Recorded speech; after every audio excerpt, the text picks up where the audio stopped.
تو یہ جو راولہ کوٹ کی سے تعلق رکھنے والے، وہاں جو اس کے قریب ایک پاچھوڑ گاؤں ہے، وہاں داتوڑ کے مقام پر یہ جو اپنی تقریر کر رہے ہیں، چھوٹا سا مجموعہ ہے، اور اس کے سامنے جو اپنے خیالات کا اظہار کر رہے ہیں، میں یہ چاہوں گا کہ پاچھوڑ کی چھوٹی سی ہسٹری بھی ناظرین آپ تک پہنچاؤں کہ یہ لوگ،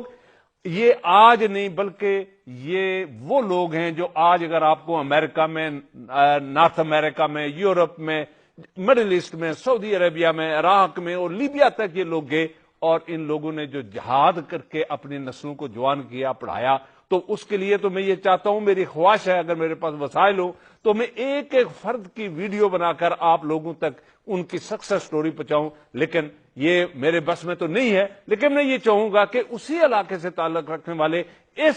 اس محترم، میں یہ سمجھتا ہوں کہ مجھ سے بڑا جوان شخص ہے، اس کی ذرا آپ خطاب سنیں کہ یہ جس طرح سے اپنے لوگوں کو، اپنے عوام کو جس طرح سے مخاطب ہے، جو پیغام دے رہا ہے، اس کو ذرا غور سے سنیے گا۔ وہ طاقت کیا ہے؟ وہ طاقت تاریخ کا وہ علم ہے جو تاریخ کا علم ہمیں سقراط نے دیا تھا، وہ تاریخ کا علم ہمیں افلاطون نے دیا تھا، وہ تاریخ کا علم ہمیں موسیٰ نے دیا تھا، وہ تاریخ کا علم ہمیں محمد عربی نے دیا، اور وہ تاریخ کا علم چلتے چلتے ہم تک آیا کہ لوگوں، جہاں پر جہالت ہوتی ہے، جہاں پر تنگ نظری ہوتی ہے، جہاں پر تنگ دستی ہوتی ہے، جہاں پر جمہوری حقوق کا تصور نہیں ہوتا، وہاں 10 دسمبر انسانی حقوق کا دن بنانا یہ ایسے ہی ہے جیسے آپ گھٹا ٹاپ اندھیرے کے اندر ایک چراغ جلائے۔ مجھے یہ بتاؤ کہ کیا میں مایوس ہو جاؤں کہ میں گراؤنڈ میں گیا کہ آج 10 دسمبر اس یہاں پر تمہارا عالمی حقوق کا دن ہے، لیکن نوجوانوں نے کہا نہیں، ہم نے دربا کھیلنا ہے۔ میں نے کہا کھیلو،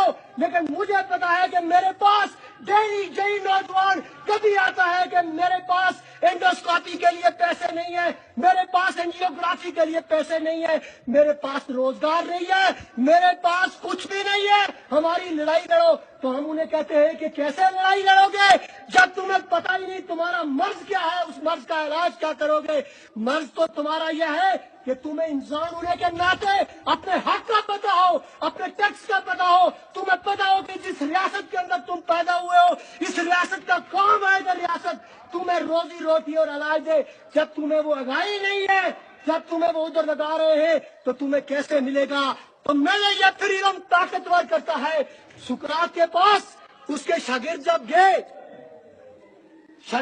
گئے تو سقراط کو زہر کا پیالہ پلانے لگے۔ اب آپ دیکھیں، اب آپ غور کریں، داتوڑ کے اوپر اس لنٹر پہ بیٹھے ہوئے آپ تاریخ بنا رہے ہیں، اور ممتاز صاحب آج اس تاریخ کا حصہ بن گئے۔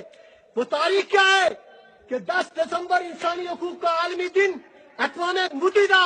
وہ کچھ لوگوں کے، انسانوں کے حقوق کا تعین کرتی ہے، اور ان حقوق پہ آج دنیا کی یونیورسٹیوں سے لے کر، دنیا کے بڑی بڑی جگہوں سے لے کر بحثیں ہو رہی ہیں، لیکن دھاتوڑ کے اس جنگل کے اندر ایک چھوٹی سی جگہ پر بھی کچھ لوگ بیٹھے اپنے حقوق کی ڈسکشن کر رہے ہیں۔ لیکن لوگوں، سقراط کو جب کہا گیا کہ یہ حکمران بڑے طاقتور ہیں، یہ حکمران یہ تمہیں مار دیں گے، ان کے پاس جائیدادیں ہیں، ان کے پاس اسلحہ ہے، ان کے پاس تلواریں ہیں، ان کے پاس وسائل ہیں، تو ان کے خلاف مت بولو، ان سے حقوق مت مانگو، مت نسل کو کہو کہ نسل تمہارا کوئی مسئلہ ہے، مت نسل کو کہو کہ نسل تم بغاوت کرو، مت نسل کو کہو کہ نسل تمہارے کچھ حقوق ہونے چاہیے۔ لیکن سقراط باز نہ آیا تو حکم صادر ہوا کہ سقراط کو ایتھنز کے ہزاروں سال، ایتھنز کے اس دانشور کو کہا گیا کہ اس دانشور کو پلا دو زہر کا پیالہ۔ تو پتہ ہے کیا ہوا؟ وہ آواز یہاں پر گھوم رہی ہے، وہ روحانیت کی بل بوتے پر اور یہ سائنس کے بل بوتے پر، وہ سقراط کی آواز آج بھی میرے کانوں میں ہے۔ اس نے کہا شاگردوں، کیوں کہتے ہو کہ میں زہر کا پیالہ نہ پیوں؟ انہوں نے کہا انکار کر دے، تیری زندگی بچ جائے گی۔ انہوں نے کہا بات سنو، آج اگر زہر کا پیالہ میں نے نہ پیا تو یہ جابر اور حکم، یہ ظالم حکمران یہ زندہ رہ جائیں گے، اور اگر آج میں نے زہر کا پیالہ پیا تو یہ مر جائیں گے، اور تاریخ میں زندہ رہوں گا۔ آج دنیا کی بڑی بڑی یونیورسٹیوں میں جا کر دیکھو، دنیا کے بڑے بڑے علم کے خزانوں میں دیکھو، داتوڑ کے اس جنگل کے اندر دیکھو۔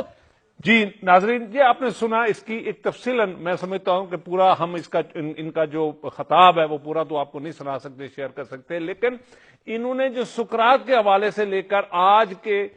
تاریخ تک حکمرانوں کو جو ایک پیغام دیا، میں یہ سمجھتا ہوں کہ اگر یہ پیغام ہمارے حکمرانوں کے ایوانوں تک پہنچ جائے، اور اسی طرح سے اس کا یہ پیغام، اس جوان کا پیغام جو ہے وہ انڈیا تک پہنچ جائے، اور یہ پیغام اگر ہمارے وزیر اعظم پاکستان جناب عباسی صاحب تک پہنچ جائے، چونکہ ان کے خطاب کا جو آخری حصہ ہے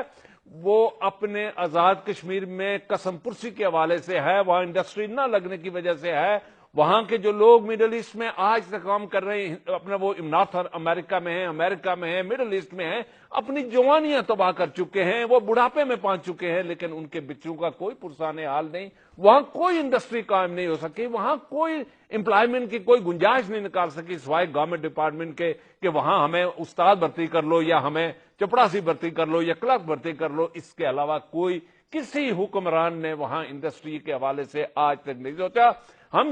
میں یہ سمجھتا ہوں کہ یہ سب سے بڑا پیغام ہے ہماری اسٹیبلشمنٹ کے لیے کہ دیکھیے اسی گراؤنڈ میں ایک طرف آزاد کشمیر کا جھنڈا لہرا رہا ہے اور دوسری طرف پاکستان کا جھنڈا لہرا رہا ہے، اور آپ نے وادی میں جو شخص آزادی کے نعرے لگا رہا ہے اس کے حوالے سے بھی آپ نے تفصیل کے ساتھ سنا، اور میں یہ گزارش کروں گا اپنے حکمرانوں سے اور وزیر اعظم پاکستان سے کہ وہ غور فرمائیں کہ آزاد کشمیر میں لوگوں تک